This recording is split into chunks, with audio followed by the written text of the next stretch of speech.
Good afternoon, sir. Good afternoon, classmates. Today, we're going to report about a global city. But before we start our topic today, what comes into your mind or idea when you hear the word global city? Classmates, in your own opinion. Okay, global city is an urban center that enjoys significant competitive advantages and that serve as a hub within a globalized economic system. A global city has wealth, power, and influence to other countries, as well as hosts the largest capital market. It means that global city talks about centralized and progressive city. When we can see industrial building, advanced transportation, highly urbanized areas, just like in Manila, we can differentiate it in our rural areas. Classmates, do you consider us Tumagati as a globalized city? Why?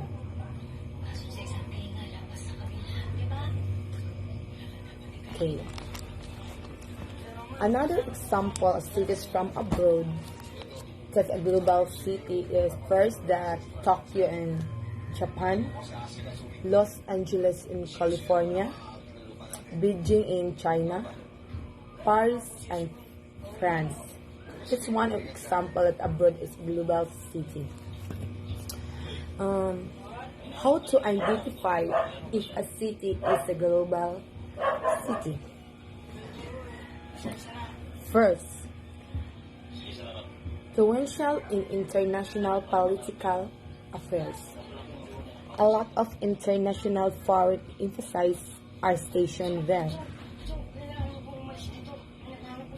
Second, home to world-renowned cultural institutions. Like cultural institutions in modern society are the museums, libraries, and archives and churches. The third is home of major service media hub. Heart of powerful social media hubs are companies such as Facebook or Google. Home to major stock exchanges and indexes. A powerful city where numerous buyers and sellers from different parts of the world meet, interact, and transact. Challenges of global cities. The challenges of global cities are: first, creates winners and losses. They can be sites of greatly inequality and consume most of the world's energy. Creates winners and losses. The winners is the advantages. Then the losses is the disadvantages. So, the advantages of cities is that it provides more job for people because all kinds of big institutions, organizations, and industries are located in the city.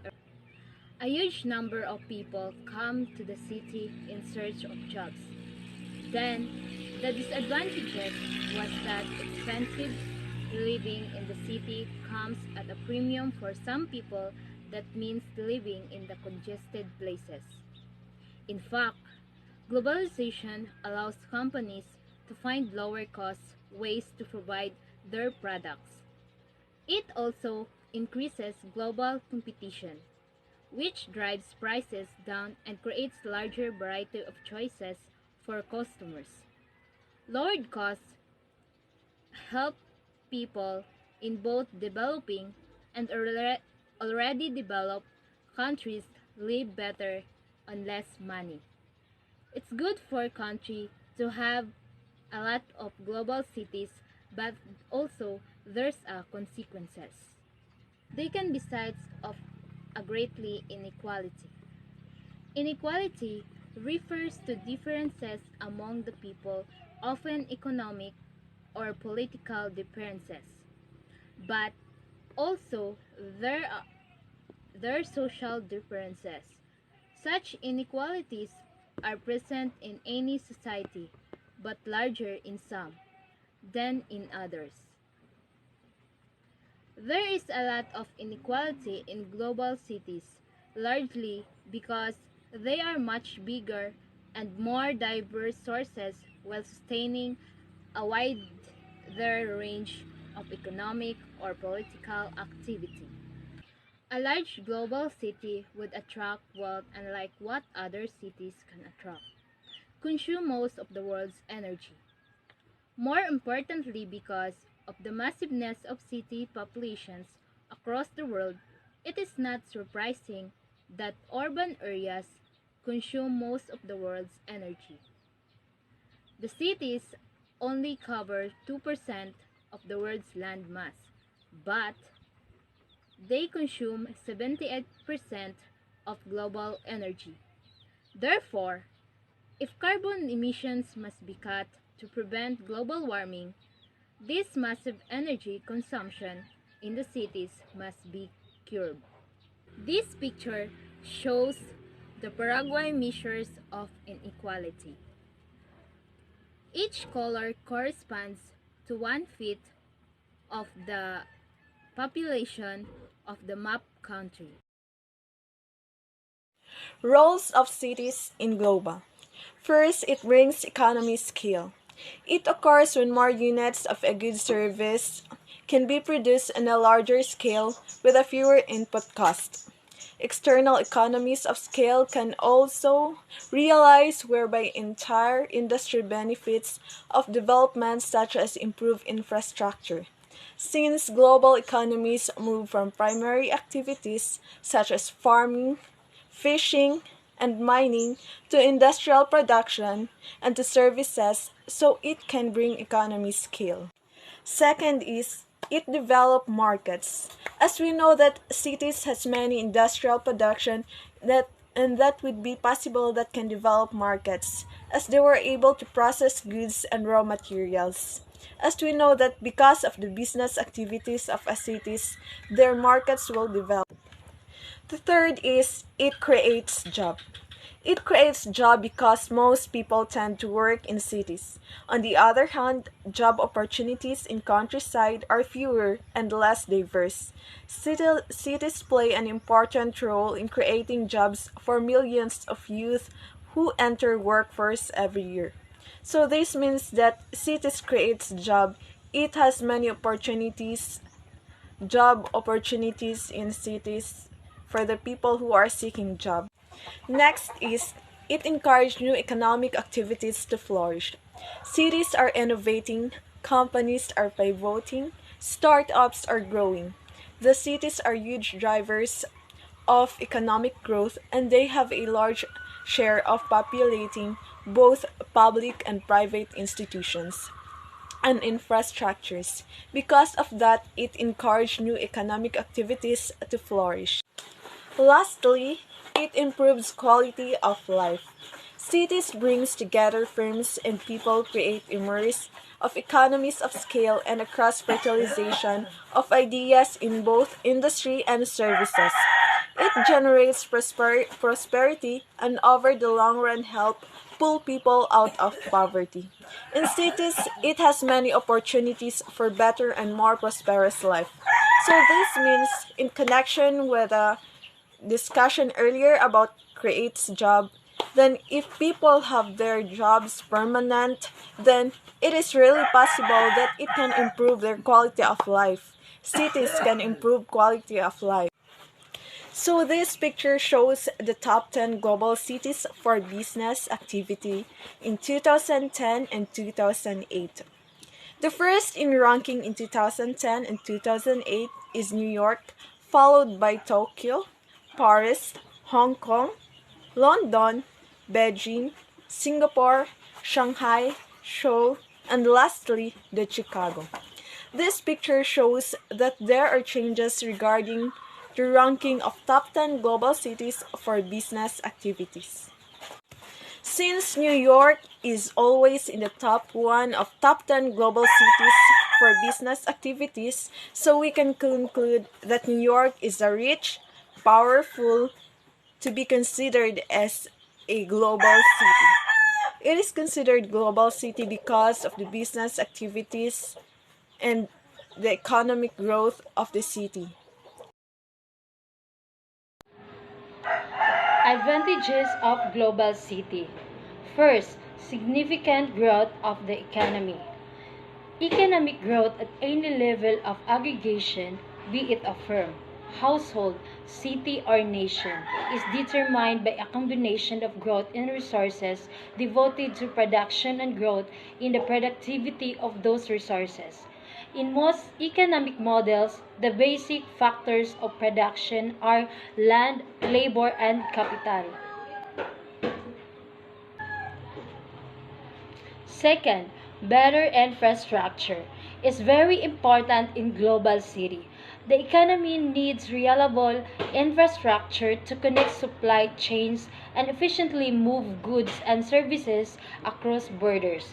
Infrastructure connects households across metropolitan areas to higher quality opportunities for employment, healthcare, and education.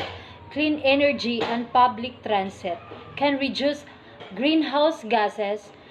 Infrastructure is composed of public and private physical structures such as roads, railways, bridges, tunnels, water supply, sewers, electrical grids, and telecommunication, including internet connectivity and broadband access.